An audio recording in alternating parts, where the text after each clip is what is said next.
पुरानी कहावत है कि स्याही सूख नहीं पाती है अखबारों की, अगले दिन फिर से नई खबर आ जाती है दलितों के साथ अत्याचारों की।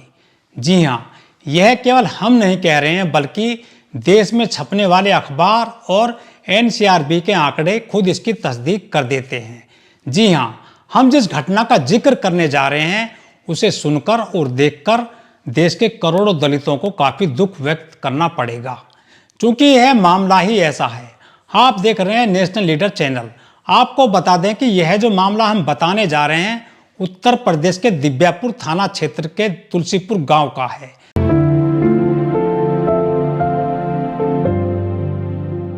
अभी तक जो सूचना मिली है उसमें यह बताया गया है कि 21 वर्षीय अनुज कुमार सागर पड़ोसी युवक से बाइक मांगकर लाया था। वह उसे लौटाने के लिए पड़ोसी गांव में देने जा रहा था। उन्होंने यह सूचना अपने परिजनों को भी दी थी कि हम जो है पड़ोसी दोस्त को उसकी बाइक लौटाने के लिए जा रहे हैं और कुछ घंटों के बाद घर लौट आएंगे। यह कहकर वह घर से चला गया था। कई घंटे बीत गए लेकिन अनुज कुमार सागर लौट नहीं सका। इसके बाद परिजनों को चिंता होने लगी। परिजनों को नहीं पता था कि वह आखिरी बार घर से बाहर निकलकर जा रहा है। परिजनों का कहना है कि कई घंटे तक उन्होंने घर पर अनुज कुमार सागर का इंतजार किया लेकिन वह लौटकर नहीं आया। वह सोचते रहे कि देर हो जाएगी तो शायद बैठा लिया होगा दोस्त ने या खाना खाकर आएगा, लेकिन वह लौटकर नहीं आया। तभी किसी व्यक्ति ने फोन करके कहा कि अनुज कुमार सागर का रोड एक्सीडेंट हो गया है। यह सुनकर परिजनों को बहुत बड़ा धक्का लगा और वह जो है आनन फानन में ही अपने अन्य साथियों को लेकर सड़क की तरफ दौड़ पड़े। कई घंटे तक परिवार वालों ने अनुज कुमार सागर को इधर उधर ढूंढा लेकिन वह नहीं मिल सका। इसके बाद जो परिजन है वो हार थक गए। करीब 2-3 घंटे तक आधी रात तक पूरे सड़क किनारे और जंगल में ढूंढा लेकिन उसका कोई सुराग नहीं लग सका, जिसके बाद वह और भी ज्यादा दुखी हो गए। आधी रात हो गई तो वह फिर अपने घर की तरफ लौट आए।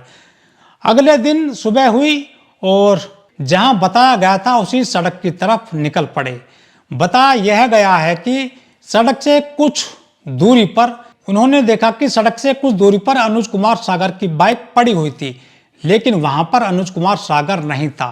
परिवार वालों ने अनुज कुमार सागर को काफी देर तक इधर उधर ढूंढा लेकिन उसका सुराग नहीं लग सका। इसके बाद परिवार वाले खेतों की तरफ निकल पड़े।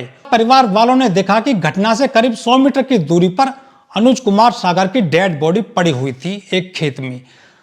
बताया यह गया है कि करीब 100 मीटर की दूरी पर जहां एक घटना घटी थी, जहां पर बाइक मिली थी, वहां से करीब 100 मीटर की दूरी पर डेड बॉडी उन्हें पड़ी मिली। उन्हें देख करके जो है काफी दुख व्यक्त हुआ और रोने चिल्लाने लगे परिजन। परिवार वालों का यह कहना है कि अनुज कुमार के सिर में गंभीर चोट लगी हुई थी। किसी नुकीले हथियार से उस पर हमला किया गया था, यह परिवारजनों का आरोप है। वहीं इस मामले को लेकर पूरे जो है गांव में सन्नाटा फैल गया। वह जो है इस हत्या को लेकर या यह जो रोड एक्सीडेंट था, सभी लोग दुख व्यक्त करने लगे। इसी बीच पुलिस को सूचना दे दी गई। पुलिस ने कहा कि मामले की जांच की जाएगी। परिवारजनों का कहना है कि यदि अनुज कुमार सागर का रोड एक्सीडेंट होता तो उसकी डेड बॉडी बाइक के पास पड़ी मिलती या बाइक से 10-5 मीटर की दूरी पर पड़ी मिलती, लेकिन अनुज कुमार सागर की बॉडी जो खेत में पड़ी मिली थी। तो अंदेशा उनको यह लग रहा है कि सागर के सिर में जो है बहुत किसी भारी चीज से या नुकीले किसी हथियार से हमला करके इसकी जान ली गई है। जब उसकी डेड बॉडी देखी तो लोगों ने कहा यह तो काफी दूर है घटनास्थल से और यह तो रोड एक्सीडेंट कम संदिग्ध इसकी हत्या लग रही है। आसपास के जो इलाके में सनसनी फैल गई और मामले की सूचना पुलिस को भी दी गई। लोगों का कहना है कि यदि यह रोड एक्सीडेंट होता तो वह जहां बाइक मिली थी रोड किनारे करीब वहां 10 या 5 मीटर दूरी पर जाकर गिरता, घायल अवस्था में जो है मिलता या उसकी डेड बॉडी मिलती, लेकिन उसकी जो है डेड बॉडी खेत में मिली करीब 100 मीटर की दूरी पर। तो लोगों का यही कहना है कि यह जो है ये रोड एक्सीडेंट कम संदिग्ध रूप से इसकी हत्या लग रही है। इस मामले की पूरी तस्दीक अब जो है पुलिस ही कर सकती है। सागर की मृत्यु हुई या उसकी हत्या की गई, इसकी पोस्टमार्टम रिपोर्ट के बाद में ही पता चल सकेगा।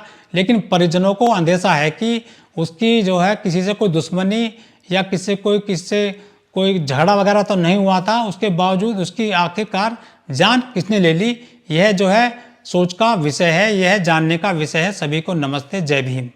पूरे मामले को लेकर जो आज़ाद समाज पार्टी के जो नेता चंद्रशेखर आज़ाद, उन्होंने इस पर सवाल उठाया है और उनका यही कहना है कि जो उत्तर प्रदेश के मुख्यमंत्री हैं, जो सीएम हैं, जो योगी आदित्यनाथ जी, वो ये कहते हैं कि अब उत्तर प्रदेश में और देश में दलित सुरक्षित है। अगर देश में और उत्तर प्रदेश में दलित सुरक्षित हैं तो फिर उनकी डेड बॉडी या उनकी जो है हत्या क्यों की जा रही है। आपको बता दें कि इस महीने में अभी तक करीब 3-4 ऐसी घटना आ चुकी हैं उत्तर प्रदेश में। अभी तक जनवरी के महीने में उत्तर प्रदेश में करीब 3-4 ऐसी घटना हो चुकी हैं जहां पर 3-4 दलितों की जो है मृत्यु हो चुकी है या उनकी जान ली जा चुकी है। जिनमें सबसे जो बड़ा मामला प्रकाश में आया था वह था सरदना के मेरठ का, जहां पर एक युवती की मां की गंडासे से काटकर, फरसा से काटकर हत्या कर दी गई थी। ऐसे मामले रोजाना अखबार में और सुर्खियों में आते रहते हैं। लेकिन जब इस मामले के बारे में आजाद समाज पार्टी के नेता चंद्रशेखर आजाद को लगा तो उन्होंने टैग करते हुए एक्स पर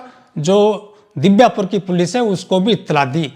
तो उन्होंने कहा कि इस पूरे मामले की गहराई से जांच की जाए और दूध का दूध, पानी का पानी किया जाए। आपको बता दें कि उत्तर प्रदेश में योगी आदित्यनाथ जी मुख्यमंत्री हैं और वो कहते हैं कि यहाँ पर सारे लोग सुरक्षित हैं, मतलब सब लोग हैं, सबका साथ, सबका विकास यहाँ हो रहा है, कोई भी असुरक्षित नहीं है, सबका साथ न्याय किया जाता है। सोचने पहलू यह है कि यदि यहाँ पर सब सुरक्षित हैं तो दलितों के साथ क्यों अत्याचार हो रहा है या किया जा रहा है।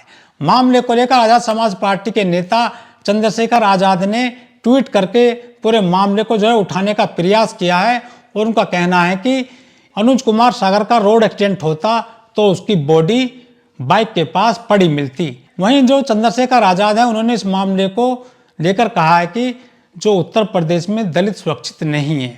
रोजाना कहीं ना कहीं दलितों को लेकर नई नई घटनाएं प्रकाश में आती रहती हैं। इससे अंदाजा लगाया जा सकता है कि दलित यहाँ यदि सुरक्षित होते उत्तर प्रदेश में तो उनकी इस तरह से यहाँ मृत्यु नहीं होती। शायद ही कोई दिन गुजरता होगा जिस दिन दलित के हत्या के बारे में या मारपीट के बारे में या छेड़खानी के बारे में या किसी बेटी को उठाने के बारे में कोई घटना प्रकाश में ना आती हो। रोजाना अखबार जब भी कोई खोलकर देखता है तो दलितों के साथ अत्याचार को लेकर घटनाएं हमेशा छपती रहती हैं। तो हम उत्तर प्रदेश के मुख्यमंत्री योगी जी से यही अनुरोध करते हैं और प्रार्थना करते हैं कि वह इस मामले को संज्ञान में लें और उस मामले में दूध का दूध, पानी का पानी किया जा सके, जिससे कि परिजनों को न्याय मिल सके। सभी को नमस्ते, जय भीम।